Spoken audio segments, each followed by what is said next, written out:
Olá, seja bem-vindo a mais um vídeo aqui no canal. Você está aqui no canal Saber Jurídico. Hoje eu quero comentar aqui uma notícia bem interessante. E essa notícia eu quero chamar a atenção aqui de todos os parlamentares do Brasil. Principalmente aqui do estado de Pernambuco, né? Todos os parlamentares, vereadores, deputados estaduais, né? Deputados federais. Acredito que essa notícia seja do interesse dos senhores, como de qualquer pessoa, mas principalmente do interesse aí dos senhores. Deixa eu ler aqui uma notícia. O Tribunal de Justiça de Pernambuco homologa o primeiro acordo de não persecução penal no segundo grau. O acordo de não persecução penal, que a gente chama do ANTT, ele está previsto no artigo 28 do Código de Processo Penal, né? O artigo 28 do Código de Processo Penal, na verdade o 28A, que foi introduzido pela Lei 13.964 de 2019. Essa lei é conhecida como a Lei do Pacote Anticrime. Depois, em outro momento, nós vamos fazer aqui um vídeo comentando sobre esta lei e também nós vamos comentar a respeito desse instituto que foi trazido pela lei aqui no artigo 28A do Código de Processo Penal, que é o Acordo de Não Persecução Penal, ANPP. E aí vocês vão ver que esse acordo de não persecução penal, nós não queremos exaurir hoje os comentários, porque vamos, como eu disse, fazer um trabalho sobre esse instituto. Ao meu sentir, ele foi criado para favorecer o pessoal aí do colarinho branco, né? Porque um dos requisitos aqui no caput do dispositivo é pena inferior a 4 anos. Toda pena que for inferior, a pena mínima que for inferior a 4 anos, o Ministério Público poderá. Deixa eu ler aqui para você logo o artigo 28A aqui do Código de Processo Penal. Não sendo caso de arquivamento e tendo o investigado confessado formal e circunstanciamente a prática de infração penal, sem violência ou grave ameaça e com pena mínima inferior a 4 anos, o Ministério Público poderá propor acordo de não persecução penal, desde que necessário e suficiente para a reprovação e prevenção do crime, mediante as seguintes condições ajustadas, cumulativa e alternativamente. Não vamos ler mais, o objetivo é apenas ler aqui o dispositivo. Então, esse aqui é o artigo que trata do acordo de não persecução penal. Vamos voltar lá para a notícia, para a gente não perder o foco. Então, diz aqui, o Tribunal de Justiça de Pernambuco homologou o primeiro acordo de não persecução penal em um procedimento investigatório que tramita no segundo grau. Em audiência realizada na segunda-feira, dia 23 do 11, isso aqui foi veiculado em novembro do ano passado, né, pelo gabinete do desembargador José Fernandes de Lemos, o Ministério Público de Pernambuco e os investigados por crime de improbidade administrativa assinaram um termo que formalizou a decisão. Com o acordo, a suspensão do processo de investigação ocorre ante o compromisso assumido pelo acusado em ressarcir o dano causado aos cofres públicos, bem como o cumprimento de sanções, como a realização de trabalhos voluntários e o pagamento de cestas básicas a instituições beneficentes. Tem aqui até um trecho aqui que gostaria de chamar a atenção. Com o acordo, a suspensão do processo de investigação. Na verdade, em sede de investigação, a gente não utiliza a palavra processo.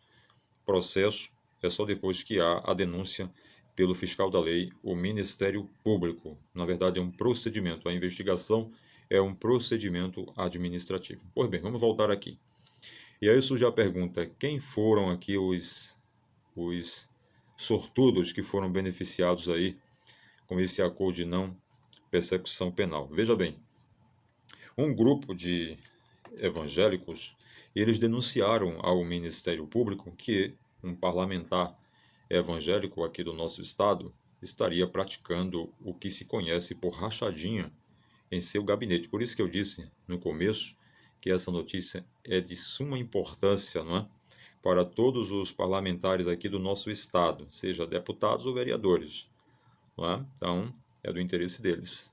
E aí o que acontece? Esse grupo de evangélicos denunciaram, dos evangélicos que fazem parte da própria instituição religiosa que esse parlamentar também é integrante. Então, eles procuraram o Ministério Público e denunciaram que o parlamentar estaria praticando no seu gabinete a rachadinha.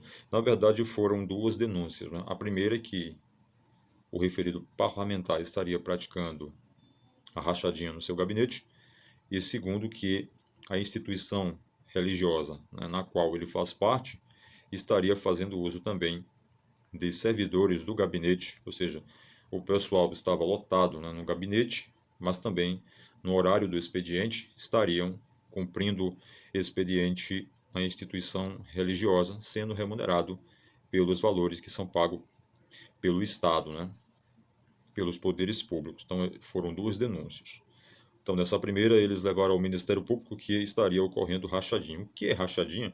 Todo mundo sabe, mas eu vou apenas lembrar do que se trata de uma forma bem simples e direta. Rachadinha, o assessor recebe lá 7 mil, ele fica com 1.000 e dá 6 mil lá ao político, né? O parlamentar. Isso é rachadinha. E o que acontece? Já surgiram aí algumas discussões como enquadrar a rachadinha. Alguns tentaram enquadrar no crime de corrupção passiva. Eu acredito também que não se enquadra nos crimes de corrupção passiva. Tentaram também enquadrar nos crimes de peculato, mas o crime de peculato, né, que é um crime praticado por servidor público, ele tem que se apropriar de algo que ele esteja com ele em razão do cargo. Né? E geralmente o cartão, acho que cartão da conta bancária lá do servidor, ou fica com ele ou fica no próprio gabinete. Né? E aí, quando é feito mensalmente o saque desses valores, geralmente eles ficam aí, como eu disse, 5 mil fica com 1.000 e devolve 4 mil. Não é? Isso é uma prática comum e legal. Não é? Comum e legal. E aí foram feitas essas denúncias ao Ministério Público. O Ministério Público, claro, iniciou uma investigação. E aí o que acontece? Né? Eu acredito que a coisa ficou tão complicada que inclusive tem um áudio que veicularam aí nas redes sociais do parlamentar implorando a uma testemunha principal, uma testemunha ainda ia depor perante o Ministério Público, e esse parlamentar procurou a testemunha para que ela não testemunhasse, lhe ofereceu alguns benefícios. Eu queria até saber se o Ministério Público, né, incluiu na investigação a questão da corrupção de testemunha, porque no próprio áudio que foi publicado, o parlamentar tentou coagir a testemunha, corromper a testemunha, lhe oferecendo, como eu disse, alguns benefícios em troca do seu silêncio. Isso foi bem veiculado. Eu não sei se isso foi incluído na investigação do Ministério Público. Se não foi incluído, é um crime de ação pública, não depende de representação e pode ser incluído ainda em uma investigação. Não é?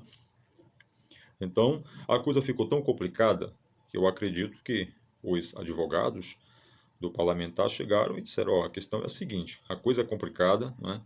O delito rachadinha, como assim ficou conhecido no Brasil, ele se enquadra perfeitamente aqui, agora é uma opinião minha, num crime de concussão. Né? Por que concussão? Porque você sabe que o servidor ele não pratica crime de concussão, só se ele não estiver no exercício da função. O particular, ele pratica, né, o crime de extorsão, mas o servidor tem um crime próprio de concussão, que é exigir a vantagem devida. Se ele não estiver no exercício da sua função, lá, ele pode também praticar o crime de extorsão. Mas se ele estiver no exercício da função, o tipo apropriado é o crime de concussão. Na minha humilde e pequena opinião, de uma pessoa que estuda o Código Penal aí aproximadamente há 23 anos, eu entendo que a rachadinha ela se enquadra perfeitamente no crime de concussão. Por quê? Porque ou o servidor concorda em devolver, né, quase 90% aí do valor, quase 80% do valor para o parlamentar, ou no final do mês o nome dele estará lá no diário oficial. Não estará no diário oficial. Ele tira e coloca outro. Então, o que acontece? Sob essa pressão e o medo de perder lá a sua função, né, de ganhar o seu pequeno sustento, ele concorda com essa ilegalidade e acaba todo mês E aí teve um político, às vezes a gente não pode esperar muita coisa, né? Ele disse que isso aí é uma doação, né? Que o próprio servidor, ele faz a doação ao parlamentar, ele saca os valores e faz aquela doação. Então, pois bem, essa prática aí, como eu disse, o Ministério Público viu que realmente havia ali a improbidade administrativa, né? Lei 8.429. Instaurou um procedimento e eu acredito que os advogados disseram, ó, coisa complica, né? Crime de concussão aí vai, a pena máxima chega a 12 anos, né? A corrupção passiva, se eu não estou errado, né? A corrupção passiva, a concussão ali vai de 2 a 12 anos, a pena mínima é 2 anos, não é? O acordo de não persecução penal, artigo 28A do Código de Processo Penal, diz o seguinte, que nos crimes que a pena mínima não ultrapasse 4 anos, o investigado, né, pode confessar espontaneamente a infração penal e vai conseguir ali os benefícios do Instituto, que, como eu disse para os senhores, eu vou fazer um vídeo depois explicando a respeito desse acordo de não persecução penal. Isso aí, esse acordo de não persecução penal, ele foi um tiro no pé de todos nós brasileiros, e vocês vão entender depois o porquê. Não é? Esse pseudo instituto, não é? Essa fantasia que interpolaram aí no nosso âmbito jurídico. Então, o que acontece? O parlamentar foi lá, esse parlamentar evangélico, né? Ele foi lá, fez o acordo, né? Não só ele, como outros, tá? De não persecução penal, e simplesmente isso foi feito o ano passado. Acredito que quando ele concluir, né, e obedecer todos os requisitos do acordo que foram propostos, o que é que vai acontecer? E aí eu gostaria de pontuar, eu não tenho como não pontuar isso agora. Qual é o objetivo do acordo de não persecução penal? É trancar uma investigação. Aí eu quero chamar a sua atenção. Veja, um crime tão grave, não é?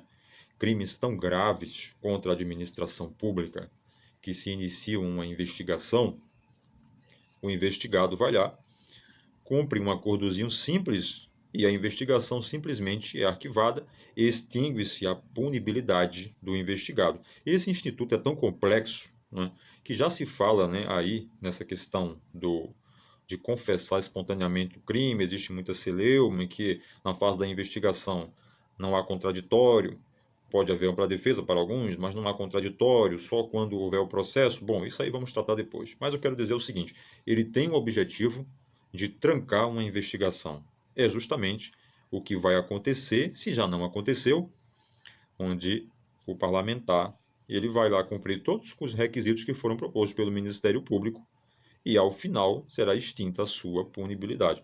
Isso não é uma expressão popular que se usa muito, isso não é uma uva, né, para os políticos corruptos do nosso país. Isso caiu como uma luva, não é?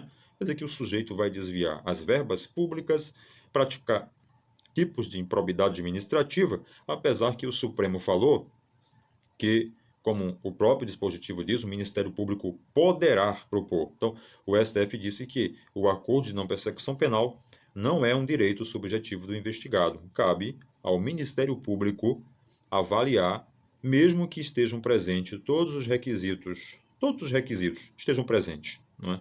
O Ministério Público vai avaliar se aplica ou não o acordo. Agora, veja bem, com a devida vênia aos senhores procuradores, caso Instituto Federal, aos senhores promotores também dos estados, aos senhores procuradores de justiça, que atuam, obviamente, no segundo grau. Um crime tão grave, um crime contra a administração pública, não é? Crime de improbidade administrativa, não é? Uma pessoa que a sociedade confiou e que deu aí o seu voto e que vai, no exercício da sua função, pratica as ilegalidades e depois são beneficiados com um acordo e a investigação vai pegar lá o seu travesseiro e vai dormir e não acorda mais, não é? Isso poderia ser revisto, isso poderia ser pensado. Na verdade, esse acordo de não persecução penal, ele não deveria nem existir. Como é que se tranca uma investigação de um crime cuja pena mínima, eu não estou falando da máxima, como por exemplo nos crimes de concussão, corrupção passiva, a pena vai de 2 a 12 anos.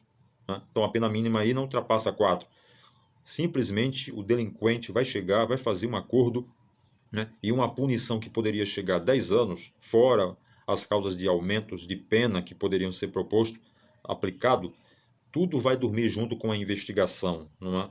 E um crime tão grave que era para ser reprimido, não vai ser mais. Deixa de ser, praticamente. Não se tem nem mesmo uma denúncia. Porque observe que aquele benefício lá da Lei 9099/95, que é uma suspensão condicional do processo, o próprio nome de suspensão condicional do processo, já houve uma denúncia. Veja que incongruência, não é? Veja que incongruência. Um crime de menor potencial ofensivo, não é isso? Um crime de menor potencial ofensivo, tá? Cuja pena não exceda 2 anos, ele sofre uma denúncia do Ministério Público para que o Ministério Público venha propor a suspensão constitucional do processo. E nesse tipo de benefício que foi trazido pela lei do pacote de crime, o acordo de não persecução penal, apesar do crime ser tão grave, não chega nem ser oferecido, não chega nem ser oferecida a denúncia por parte do Ministério Público. Ou seja, na própria investigação, o delito é enterrado, né? Como se, e para todos os efeitos, o delinquente torna-se primário. Quer dizer, comete-se crimes graves e a lei cada dia mais vai abrandando a coisa. E aí nós estamos caminhando muito bem. Como é que nós vamos fazer justiça desta forma, não é? Então tá aí, esse parlamentar aí, não é isso? Que cometeu essa improbidade foi beneficiado com um acordo de não persecução penal, não é? E aí eu fui interrogado a respeito do seguinte, né? Qual foi agora a posição da instituição evangélica ao qual este parlamentar ele faz parte? Qual vai ser a posição? O que é que a instituição evangélica vai dizer? Ora, se o Ministério Público, se a Justiça aplicou, né? É assim que se diz, um acordo e arquivou a investigação, não é isso? Por que nós vamos afastar, não é isso? O parlamentar das suas funções? Porque esse parlamentar exerce uma função eclesiástica na sua instituição. E pelo que eu fui informado, ele continua exercendo as suas funções, contrariando, inclusive, os dispositivos do estatuto da instituição religiosa. E aí eu fui olhar o estatuto, o que reza o estatuto da instituição ao qual ele faz parte. Na questão criminal, ele escapa, porque o estatuto da sua instituição diz o seguinte, que o pastor, o obreiro, enfim, que ele só pode ser afastado caso haja uma condenação por crime doloso com trânsito em julgado. Nesse requisito ele escapa. Agora, eu estava lendo o estatuto, né, da sua instituição, estão cheios de dispositivos que reza, que cobra o compromisso do membro, o compromisso do pastor, o compromisso do obreiro, assim como queiram chamar, de uma vida ilibada e irrepreensível, com o seu comportamento moral perante a própria instituição religiosa e perante a sociedade. Aí eu pergunto, o sujeito chegou lá perante o Ministério Público, cumpriu um dos requisitos principais do acordo de não persecução penal, é a confissão da infração penal. Então ele confessou perante o órgão do Ministério Público que realmente cometeu a improbidade, a corrupção, né? E aí ele continua exercendo as suas funções na instituição religiosa, sendo contrário a todos os requisitos que estão disciplinados no estatuto da instituição evangélica ao qual ele faz parte. O que é que se espera? Que o seu pastor, diante dessa circunstância apresentada, possa fazer o que tem que ser feito, cumprir as regras do seu estatuto e afastar esse parlamentar. Fazer justiça, já que na área criminal, infelizmente, isso não é justiça, tá? Propor um acordo de não persecução penal em um crime tão grave, no meu consentimento, com a devida vênia aos senhores promotores, com a devida vênia ao tribunal que homologou o acordo, com a devida vênia. Mas isso é fomentar a impunidade em nosso país. Então, se não houve punição do outro lado, que haja uma punição cumprindo as regras do estatuto da instituição na qual esse parlamentar faz parte, tá bem? Um grande abraço, fiquem com Deus, até o próximo encontro.